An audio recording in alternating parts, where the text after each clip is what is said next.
Assalamualaikum. Waalaikumsalam. Selamat pagi anak-anak. Pagi, Bu. Masih semangat? Masih.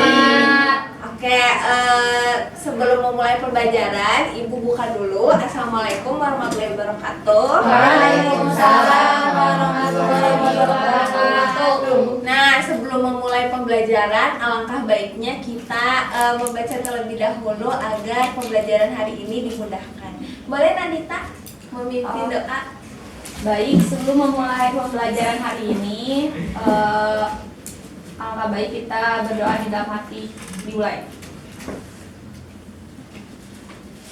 Berdoa selesai. Oke, masih semangat anak-anak? Oke, kita tepuk semangat dulu. Tepuk semangat.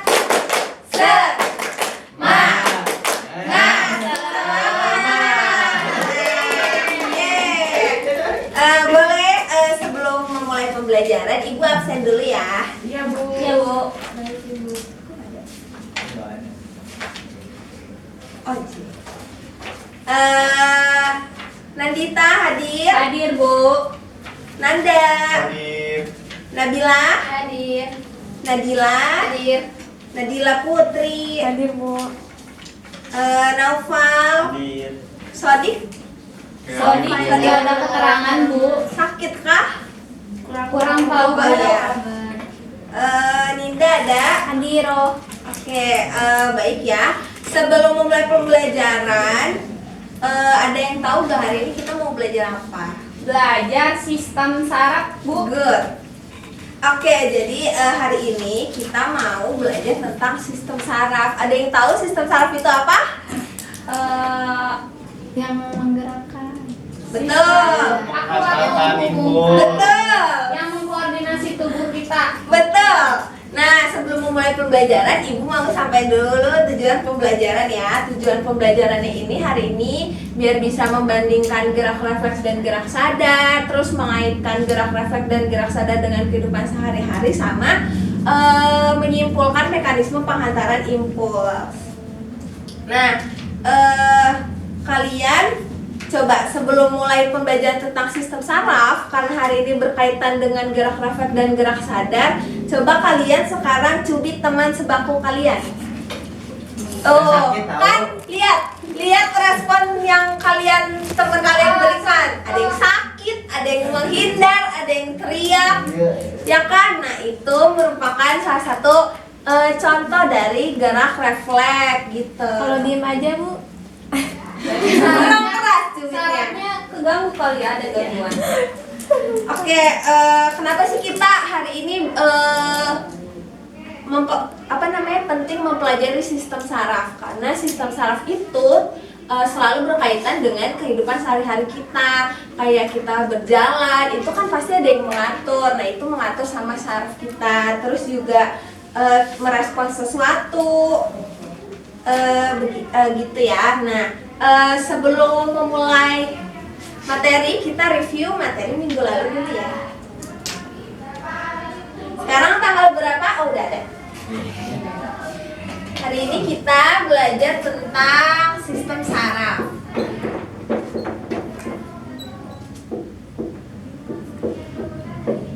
Nah, sebelumnya kita review dulu.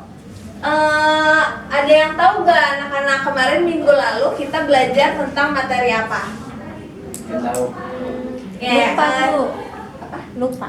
Ya, jadi minggu lalu itu kita udah belajar bagian sel saraf sama sistem saraf pusat ya. Nah, ini Ibu gambar dulu.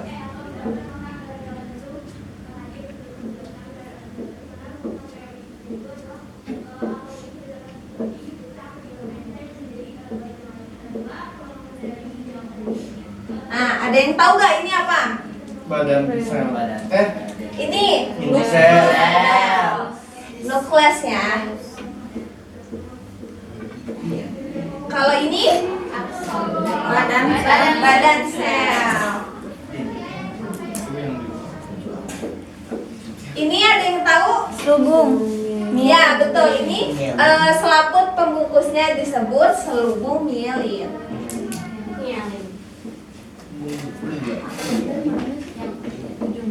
Dan nah di sini ada apa nih pembatasnya? Nodus. Nah ada nodus Ranvier.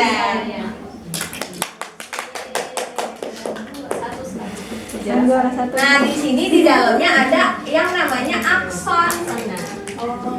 Ada yang tahu di ujung nih yang kayak serabut-serabut gitu namanya apa? Dendrit kan di sini. Oh, yang ujung apaan? Sinapsis. Oh, sinaps. Sinaps. Nah di sini baru dendrit. Nah kenapa kita bisa merespon sesuatu itu? Karena adanya bagian-bagian dari sel saraf ini yang menghantarkan ke otak dan juga sumsum tulang belakang. Oke, ingat ya sekarang udah ibu review. Sekarang lanjut ke bagian sel saraf, sistem saraf pusat. Ada yang tahu nggak sistem saraf pusat itu apa aja bagiannya? Otak. Betul. Siapa lagi satu lagi? Medula spinalis. Ya betul. Jadi saraf pusat itu ada dua ya. Ada otak dan sumsum tulang belakang atau medula spinalis.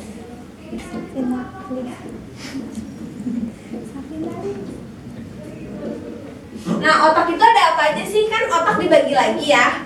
Ada yang tahu otak ada berapa? Otak dua. besar, Ya betul. otak kecil, Cerebrum kan?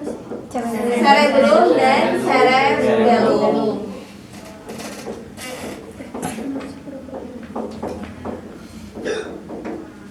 Nah kalau sumsum tulang itu ada dua ya, ada yang lanjutan sama sumsum tulang belakang.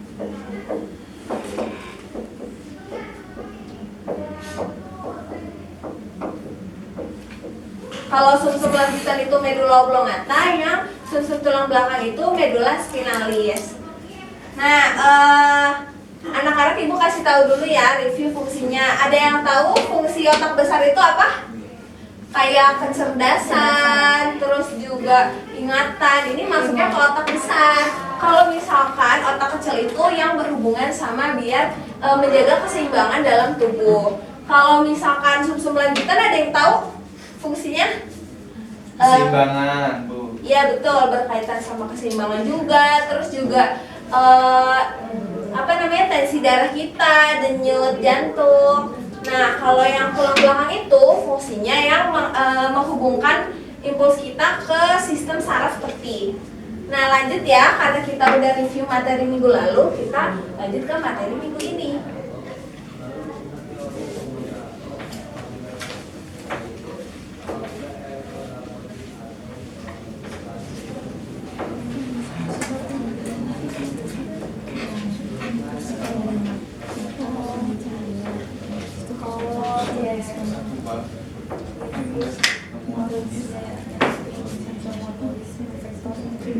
Tadi kan udah dikasih tahu ya, sumsum tulang belakang itu menghantarkan impuls ke sistem saraf tepi.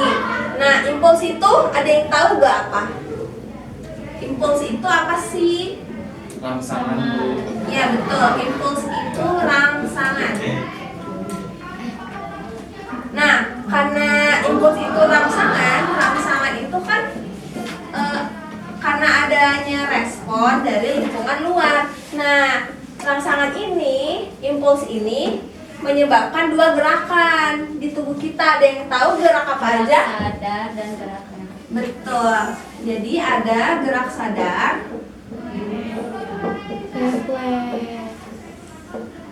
dan gerak refleks. Taruh di sini deh.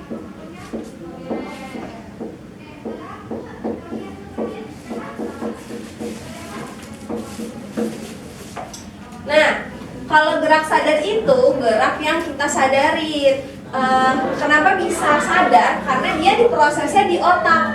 Jadi ketika kita menerima respon, nah itu langsung si impuls menyampaikan ke reseptor. Dari reseptor nanti disampaikan ke saraf sensori, terus disampaikan lagi ke otak.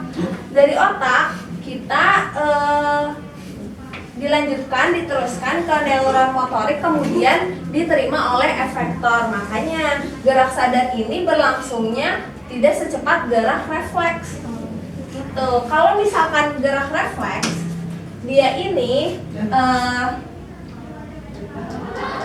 melalui otak, jadi hanya melalui sumsum tulang belakang atau medula spinalis.